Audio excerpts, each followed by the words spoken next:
But let me start with a little anecdote. When I came from Germany, when I came to the Netherlands in 1973 as urban designer for the town planning, working in the town planning department, I saw that there was prepared law of the government for destroying the quarters of the 19th century. When I saw that, I really was shocked. I thought, how is this possible in the Netherlands?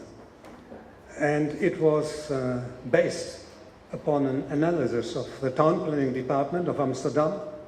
It was based upon the analysis of the social housing department of Amsterdam, and it was based upon the building department of Amsterdam. The conclusion was that these buildings, these areas, didn't fit with the ideas the people had about human standards. The so-called human standards have been taken over by the idea of the modernism, in fact. So all the extension areas we have in the Amsterdam, the modern movement, the garden city movement, with all standards about separation of function, about there is no street but just the roads, and so forth, and about the distances and light. These areas, these old areas, didn't fit to that standards. So, according to the planners, according to the politicians, in that period, and that is not so long ago in Amsterdam, that was not sufficient. So they made a plan of priorities to break down the areas, and when I came to Amsterdam, they already broke down the first area completely. I think that the 3,000 houses was on one of these islands I showed you, in fact on the left island, was completely broken down. So, what happened? There was suddenly, and there was a lot of resistance of students, of artists, in fact, against that mentality. But they had no power, not enough power. And at that time, it was one political people who came new. It was an elder man of the social housing department. He was responsible for that. He was the first political person who said no. And he explained his attitude by his own experience. He comes original from one of these quarters. His father had a bakery. I remember that, all that I've just prepared the story. And his father and they knew exactly what is necessary for having an enterprise, about the rent, about the consumers, and so forth. And it was really, according to him, stupid to break down all these quarters. That was the beginning of a change. The planners and my colleagues, in fact, also architects, planners, politician people, they didn't understand first. They needed to understand, but the politic, he wanted to make a change, and he made it by breaking down the structure of the departments. He thought it would be better to refresh the organization, and he said we also need another way to work.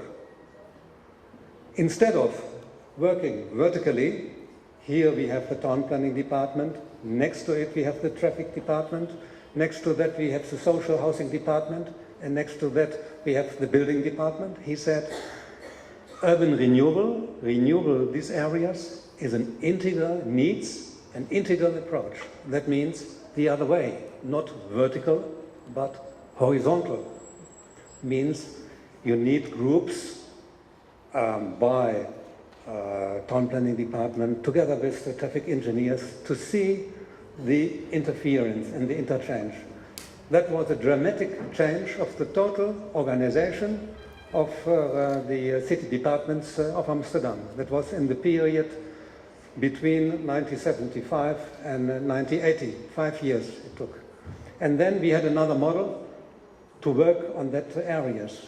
And from that time, these areas have been renewed in another way. And I can tell you that some of the areas nowadays are really very beautiful. This was my anecdote for the beginning.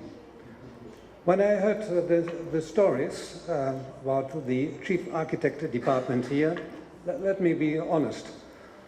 If I would be a kind of investor, and I hear the story of we have problems, and we have problems, and we have problems, and this and that. And I don't want to deny that there are problems, of course, there are.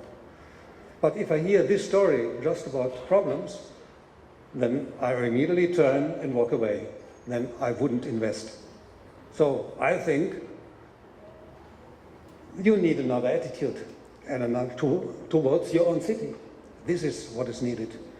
To see the same city, and I think, Emil, now your story, what you did is trying to understand. And I think it all begins with trying to understand the reality as it is.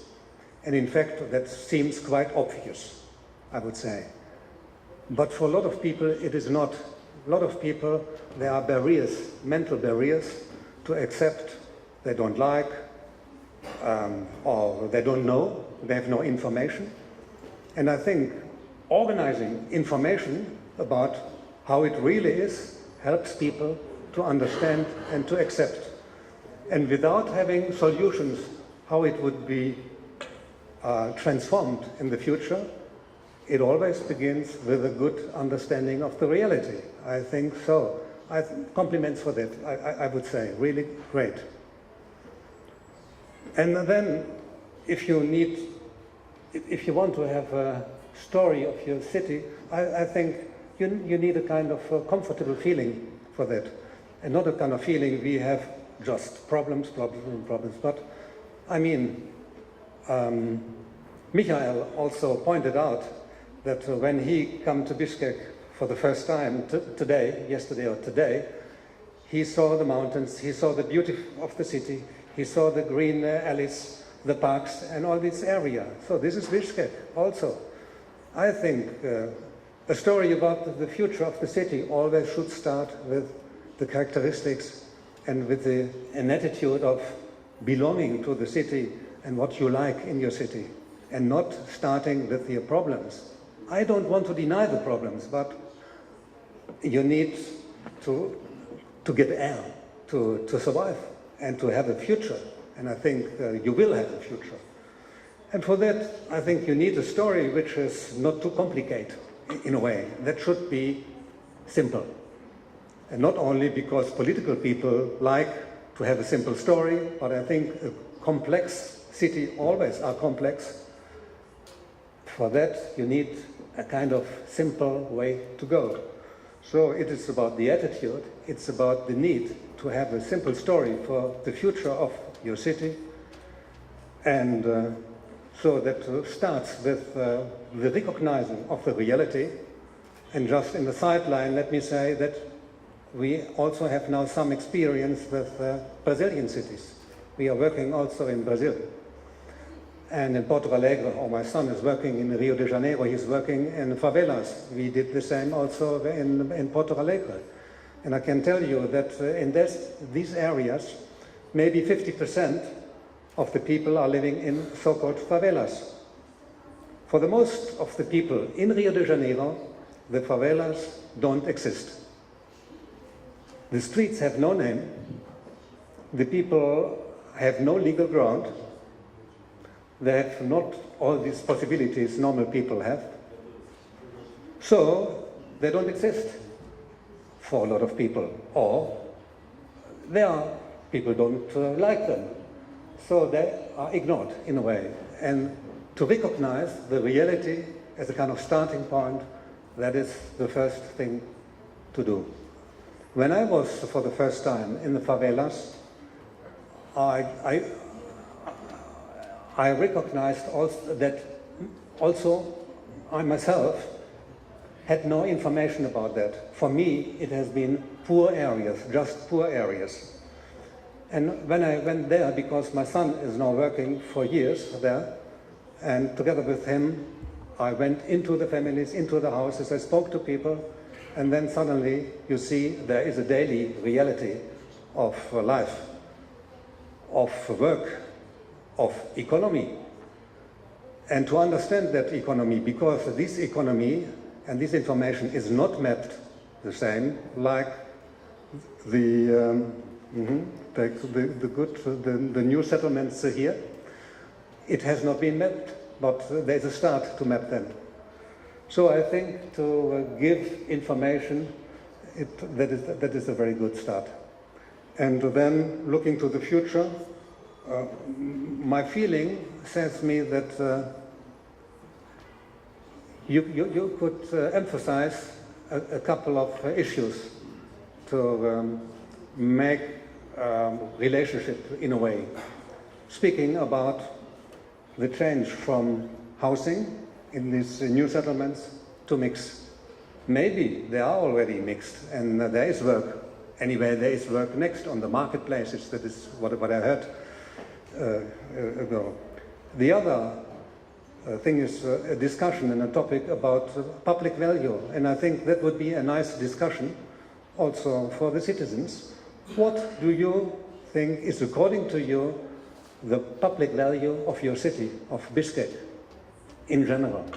And it is not just for the area, the central areas or the micro districts. It's about the city as general. What is the identity of your city? And what is the public value? What about the rivers, what we just heard? And the green, the botanical garden, so we can go on. But we realize that there's a need for a change of habit,